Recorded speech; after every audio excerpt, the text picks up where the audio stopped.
Gon' vote. Everybody gon' vote. Everybody gon' vote. Everybody gon' vote. Comrade! Labor right, them a go down, bong. Them a go down, bong. Them a go down.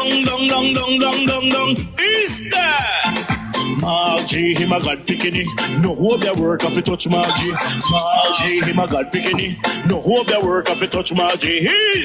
We now vote for Labour. Orange we a come out in now. If you love the PNP, who no step out for Marky G. Jamaica just come along with we. People time come, people time come, people time is up.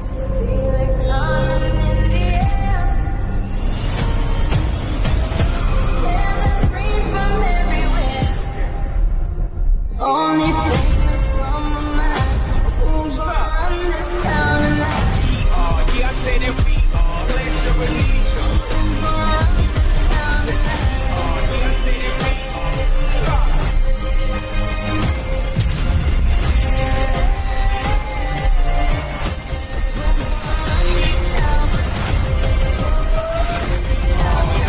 We gonna run this town. Make the trumpets play. Make the trumpets play. As President of the People's National Party and Leader of the Opposition, I have called for the rollback of the massive, unconscionable salary increases that were awarded by the Andrew Holness government to his ministers and elected officials. Many Jamaicans all across our society have also called for a rollback.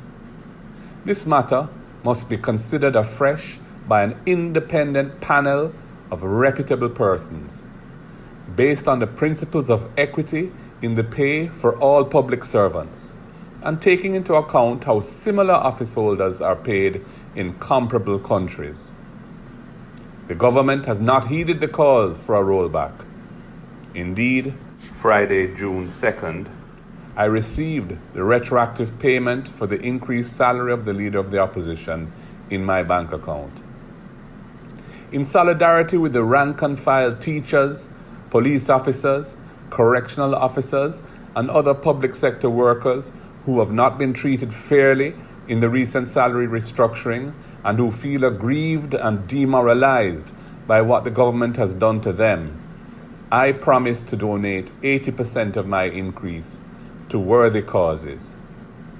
I retain 20% of the increase, which is the minimum increase awarded to anyone in the public sector in the recent pay restructuring. In keeping with my promise to the public, I have donated 80% of my retroactive pay, totaling $5,417,000 to worthy causes, including Missioners of the Poor, Mustard Seed Communities, Food for the Poor, Joytown Community Development Foundation, O.T. Fairclough Trust Fund, and Jamaica Paralympic Association. I continue to call for the rollback and an independent review and reset of the unconscionable new salaries awarded to ministers and other elected officials by the Andrew Holness government. Time come to listen to the cries of the people and to do the right. The water run down there, so the man come put up this. So Archer know say him blood clot dead. Mr. Archer, you know say you're dead? If you grew up in a place like this, or even this, you were rich. Let me explain. When we were growing up in the Caribbean, we were told one thing over and over. You were poor and the real opportunities are abroad. But what if I told you that this was one of the biggest lies ever told to us? Let me break it down. We weren't just not poor, but we were rich in ways we didn't even realize. And as the years passed, that truth became glaringly obvious.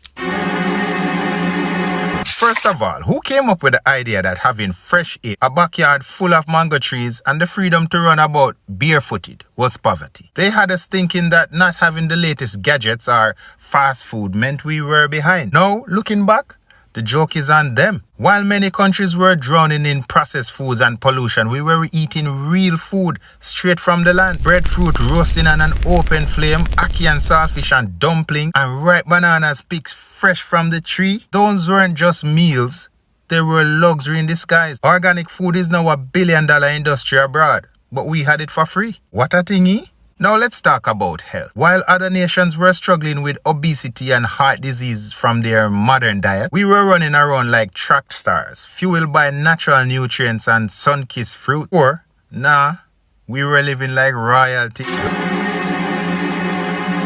For years, the dream of leaving the Caribbean to the first world was sold to us like a ticket to paradise. Move to America or England and your life will be set, they said. But when many of us made the leap, we found out that the grass wasn't really greener, it was just colder. In the Caribbean, we woke up to the sounds of birds chirping and waves crashing. Well, not all of us, but most of us. While over there, abroad, it was alarm clocks and traffic jams. A live look at traffic. This is that annual shot we see every year. Life abroad isn't all it's cracked up to be. Believe me, high taxes and expensive rent. Rental prices have gotten so out of hand that people are renting out beds on their kitchen floor for almost $1,000 a month. Things are getting so bad that even new immigrants are starting to leave Canada because they can't afford to live here.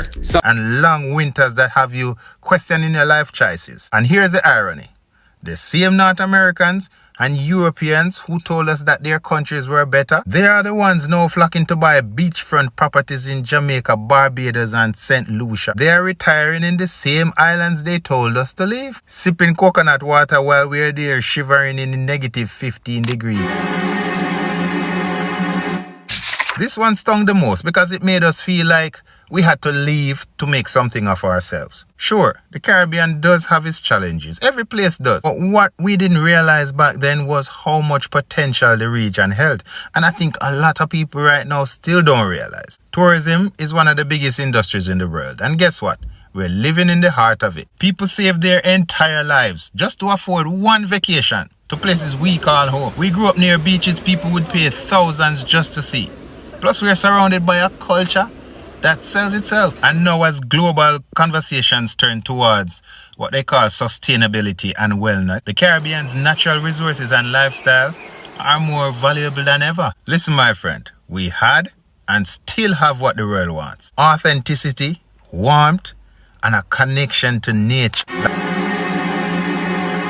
No, they said we were missing out because we didn't have big theme parks and fancy malls. But ask anyone who grew up in the Caribbean and they will tell you our childhoods were magic. We didn't need video games. We had outdoor adventures. We made kites. I remember making the kites from scraps of paper and bamboo and string. We played cricket in the streets and swam in rivers that seemed endless. We were free, truly free. No screens, no artificial fun. Just pure imagination and connection. Compare that to kids today, glued to their devices, barely stepping outside. If you really grew up in the Caribbean, you'd know the joy of catching guppies in a bottle or tiki-tiki, climbing a tree and picking guinea. Those memories to me are priceless.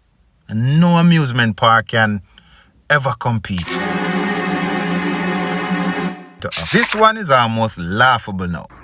The same countries that call us poor are now eyeing our resources, our culture and lifestyle like hawks. Our music, reggae, dancehall, soca has influenced global trends. Our food, oh my gosh, don't even talk about that.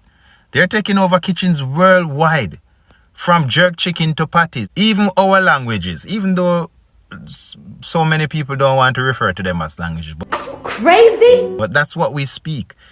The patois, the Creole, depending on the island you're from, they're being celebrated as unique cultures. Think about the way people in London talk these days. People in Toronto. The patois is such a major part of the way they talk these days that they're actually claiming it as their own. And let's not forget the millionaires buying up properties on Caribbean islands. They've realized what we always had. And it's simple. A life filled with sunshine, flavor, and soul. My friend, that's priceless. The lies we were told about Caribbean life was never about us. They were about making us believe we need to leave to find value. But the truth is, my friend, we Caribbean people, we have always been rich. Rich in culture, rich in resources, rich in life. It's time we stop letting others define our worth and start embracing what we've always known deep down. If you look carefully, the Caribbean isn't just home. It's paradise. I hope our leaders can see this because so many of them have sold out. Drop your island's flag in the comments if you're